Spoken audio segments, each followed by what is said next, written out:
I'm Lena Carter, 28, a digital content creator who thought I could finally win my parents' approval. We expected more from you, they said coldly, their words hitting like a punch I couldn't dodge. In our Charleston, South Carolina family, I was always the odd one out, overshadowed by my older brother's success. My career, built on crafting videos with heart, was just a hobby to them. Determined to prove them wrong, I poured everything into a documentary for my grandmother's 80th birthday, stitching together our family's stories. Every late night editing felt like a step toward their respect. But at her party, their dismissal cut deeper than ever. In a heated moment, I recorded their cruelest words, words that exposed their true feelings. Those words burned in my chest, pushing me to a breaking point. I couldn't stay silent, so I played the clip for everyone. The room froze, their faces twisting with shock and shame. Regret hit them hard, but it was too late. The truth was out, and I was done pretending. Ever felt crushed by family expectations? Share your story in the comments. Hit like and subscribe to join us in unpacking these moments. You're not alone.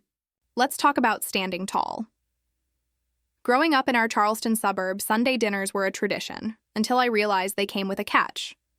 Those dinners were where my parents' judgment hit hardest.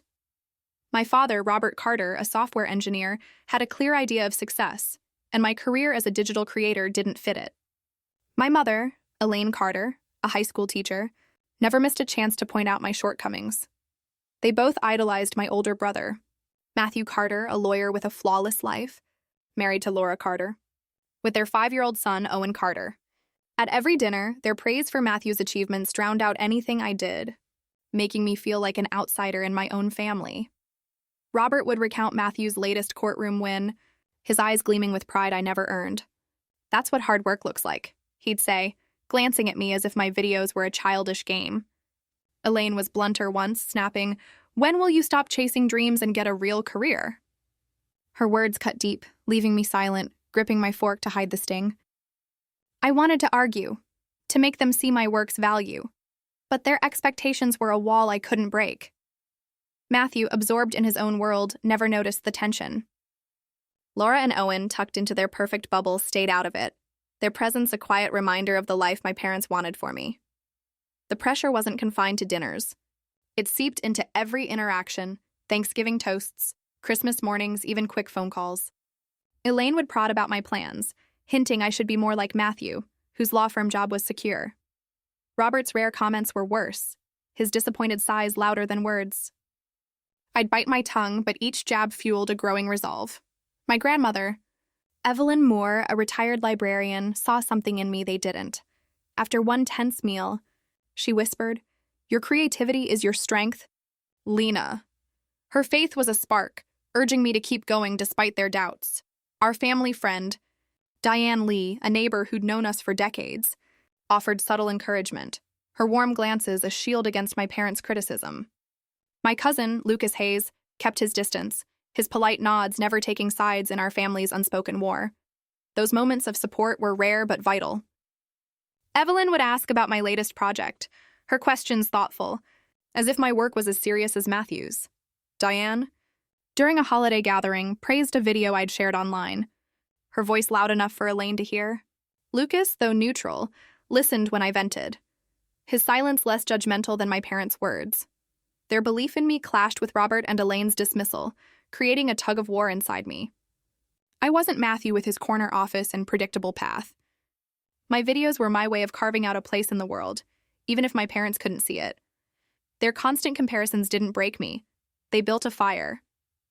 I wanted to prove I wasn't the failure they thought, not by becoming someone else, but by being myself. That fire grew with every slight. Robert's silence when I mentioned a new video deal, Elaine's eye roll at my unstable job. These weren't just moments. They were a pattern. Evelyn's encouragement, Diane's quiet nods, and even Lucas's detachment pushed me to fight harder. I wasn't chasing their approval anymore. I was chasing my own. Those Sunday dinners with their heavy expectations and unspoken rules showed me where I stood. They also showed me I could stand taller. I didn't know how yet, but I was determined to make my parents see they'd underestimated me, that my path was worth something. That determination would soon lead to a moment that would shift everything we thought we knew about each other. The breaking point came quietly. No shouting, no slammed doors, just the slow burn of disappointment turning into resolve. It was mid-February, and I was deep into a new project, a documentary series about ordinary people doing extraordinary things. It wasn't glamorous, but it was real. I filmed small business owners, artists, teachers, people like my grandmother, Evelyn, who built their worlds from grit and grace.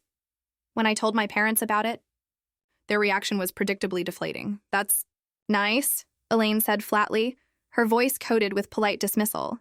Robert didn't even look up from his laptop. "When are you going to get a job with a real paycheck, Lena? Something stable?" I laughed softly, mostly to hide the sting. "I make money, Dad. Pocket change," he muttered. "You're almost 30. Time to grow up." It was the same conversation we'd had 100 times before, but that day, something inside me shifted. I wasn't angry, not anymore. Just tired of proving myself to people who had already decided I'd failed. I focused on my work instead. The documentary was coming together beautifully. The final piece was an interview with Evelyn, filmed in her garden, sunlight dancing through the leaves. Her gentle smile steady as she spoke. "You don't have to be understood to be right, sweetheart," she said into the camera. "Sometimes the world needs time to catch up to your heart." Her words lingered long after the camera stopped rolling. A week later, I invited everyone over for a small screening. Evelyn's birthday was coming up, and I thought it'd be the perfect surprise, a celebration of her life, told through her own words and memories. Elaine sighed but agreed. "As long as it's not too long," Robert added. "Let's hope it's not another one of your internet experiments." I bit my tongue and smiled. "You'll see." That night, the house buzzed with quiet chatter. Evelyn sat in her armchair, radiant and unaware. Matthew arrived late, Laura and Owen in tow, bringing laughter and the smell of cologne that filled the room. When I pressed play, the room dimmed, and my grandmother's story filled the screen, black and white photos fading into color, her voice soft and wise. For the first time, everyone was silent. The film flowed through her childhood, her struggles, her triumphs, and in the middle, clips of the family, moments I'd captured over the years. Matthew holding Owen for the first time, Mom baking cookies, Dad teaching me to ride a bike. The soundtrack swelled, wrapping them all in a warmth they didn't expect.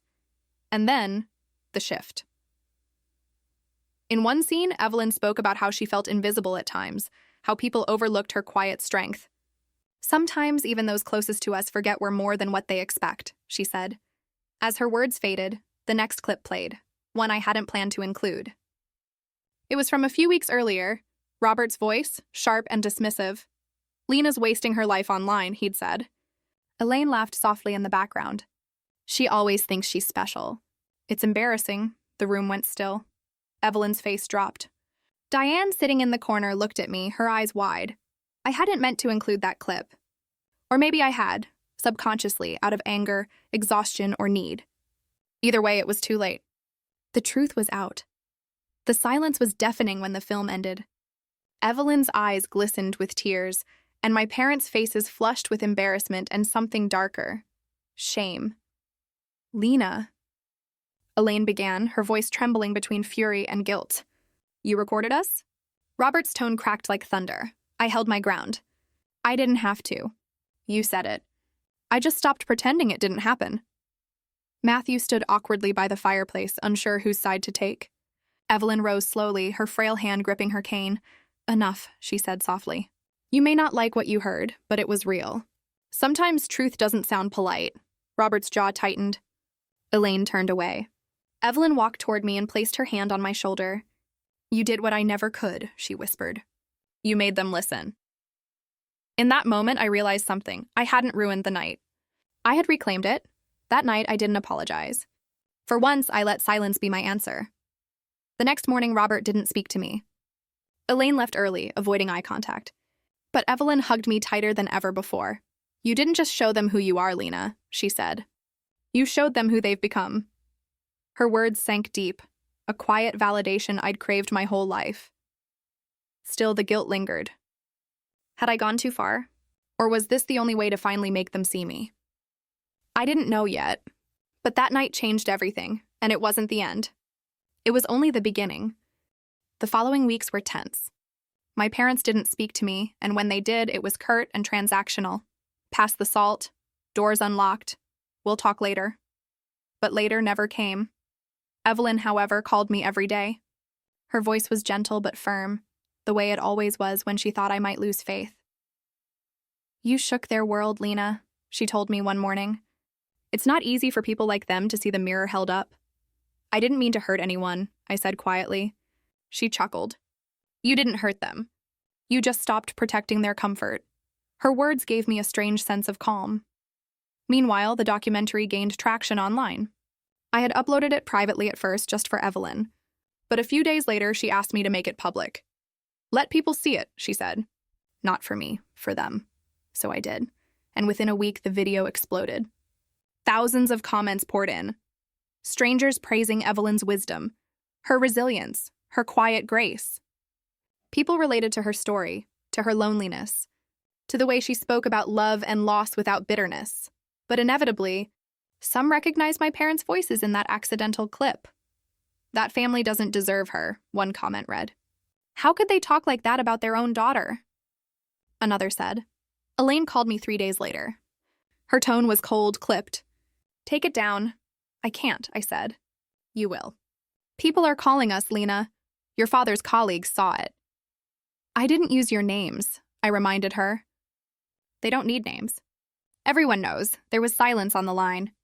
Then she said quietly, "You've humiliated us." I took a breath. "No, Mom, you did that yourselves." The call ended. I didn't hear from them for nearly a month. During that time, I threw myself into new work, editing footage, responding to messages, mentoring a small group of students interested in storytelling. Evelyn's health was declining, but her spirit remained fierce. She'd often sit by the window, watching the birds, her oxygen tube resting against her cheek. "Don't let them guilt you into silence," she'd whisper. "You told the truth. Never apologize for that." One afternoon, while I was filming a follow-up piece, I got a call from Laura. Her voice was tight. "Lena, it's Grandma." She fell. I dropped everything and rushed to the hospital. Evelyn was conscious but weak, her hand trembling as I took it. The doctor said she'd had a minor stroke. Not life-threatening, but enough to remind everyone how fragile she was. Robert and Elaine arrived a few hours later. For the first time in weeks, we were in the same room again. No words. Just the sterile beeping of machines. Evelyn, even in that state, managed a faint smile. "Well," she whispered, "I guess this is one way to make the family talk again." Robert tried to speak, but stopped himself. Elaine dabbed at her eyes. "Mom," I said softly, "she needs rest." Evelyn's gaze moved from me to my parents.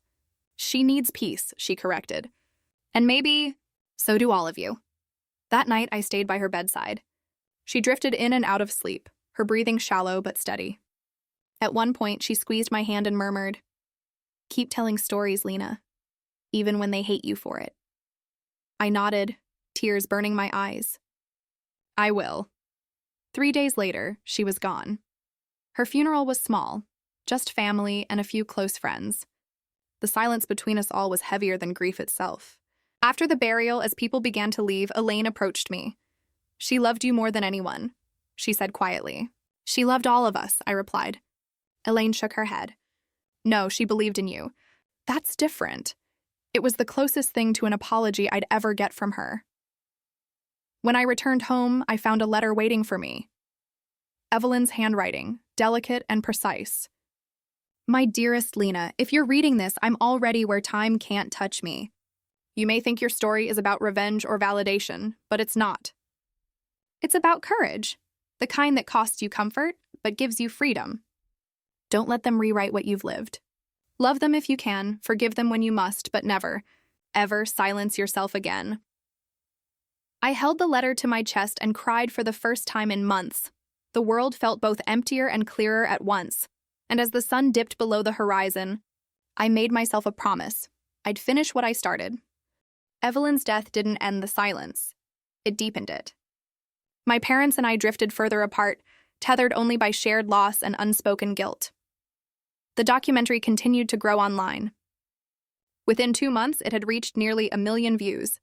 People from all over the world sent messages, thanking me, sharing their own stories of families who didn't understand them, of elders who carried wisdom unnoticed.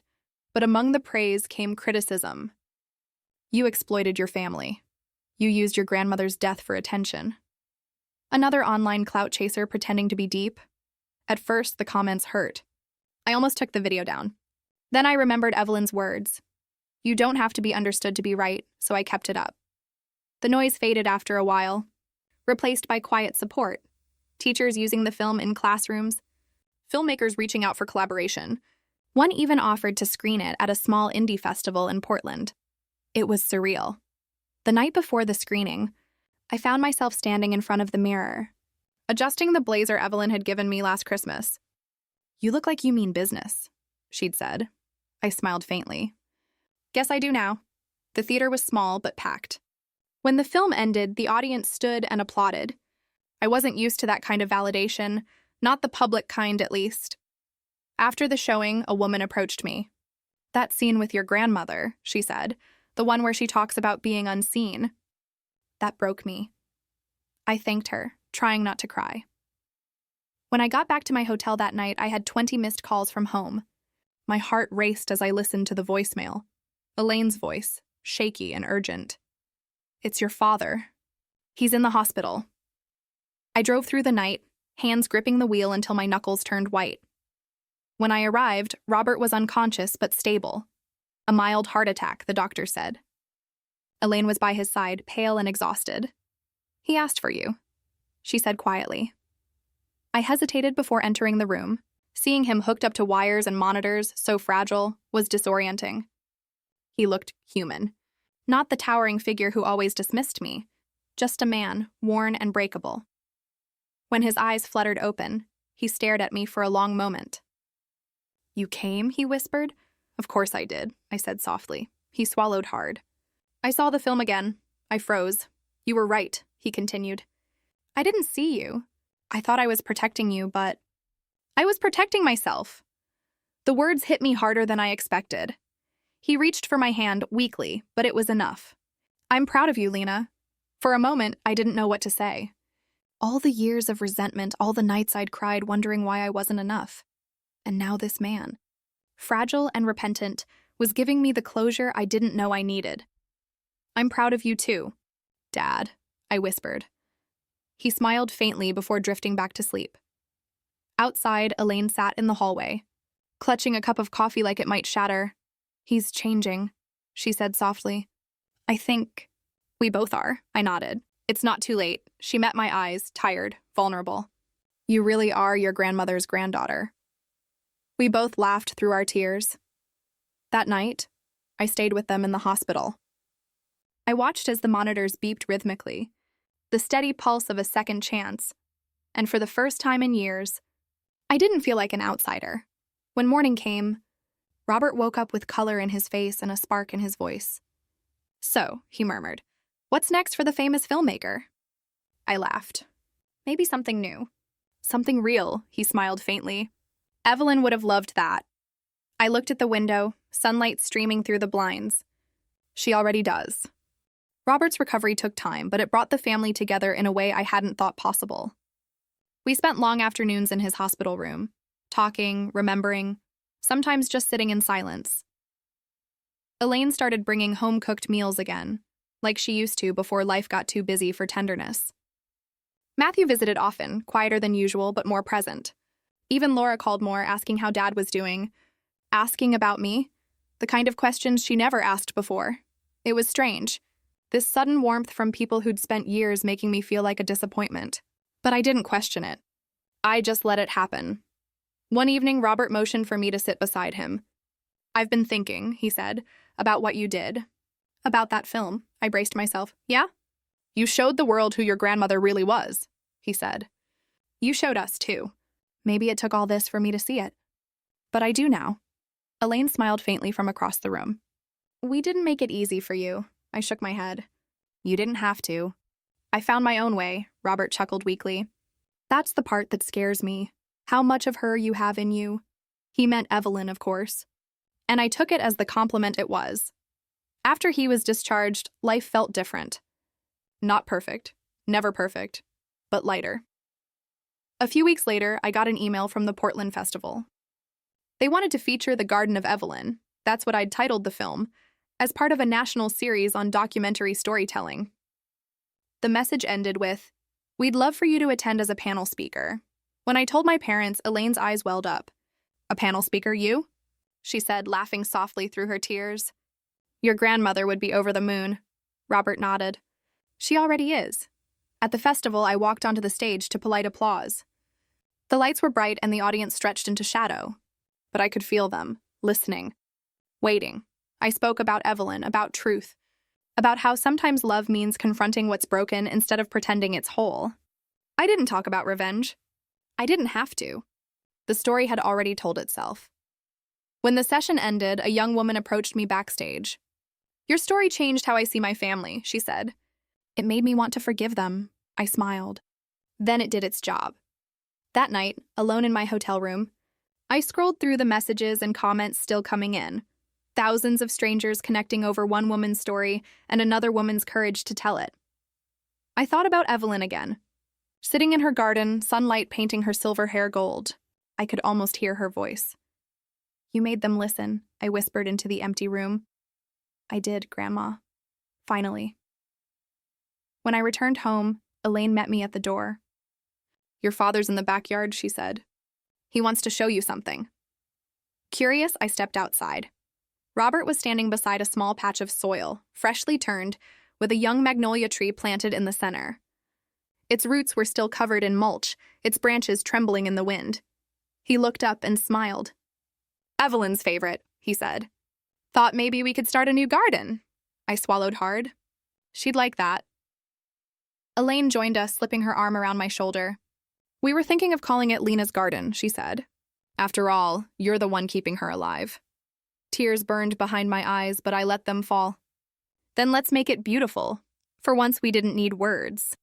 We just stood there, three people who'd broken and rebuilt, under a sky that finally felt forgiving.